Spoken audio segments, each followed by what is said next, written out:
Sepsis is the body's overreaction to infection. A patient that has been diagnosed with sepsis has an 80% chance of being septic again within a year. So when they come into our building, we would put them on our sepsis prevention unit or use our protocols to assure that we are monitoring them for signs and symptoms of infection because they have a higher risk of developing sepsis again. We look at specific things with sepsis, things that are going to be different. So they're getting very focused attention on their conditions. The procedures we have in place to help prevent a septic reaction would be special cleaning procedures for our rooms. There are labs that we have in place that would be drawn, medication that would be started, all in conjunction with the physician and the ID physician. The other component that's exciting for us as an organization is that we're providing a level of education ongoing for our staff to kind of spread them out in their development and their patient management. We're starting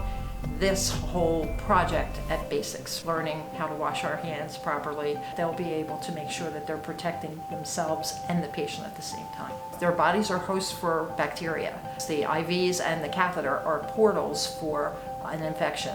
So we are teaching the staff how to clean around the catheters, how to make sure they're doing the dressing changes appropriately and the frequency of it. If we prevent infection, we prevent sepsis. We have an interdisciplinary team approaching the families and the patients. So everything the patient's dealing with and the family, we are addressing at those clinical walking rounds to make sure any aspect of that patient's care is all addressed at that conversation. When a patient is discharged from our program, they might go to home care, they might go to the Spring Hills Population Health Program, or to assisted living. We do a warm handoff to those agencies to make sure that they have all of the information for that patient, that they know where the patient is education-wise and what education needs to be continued, what medications they're on.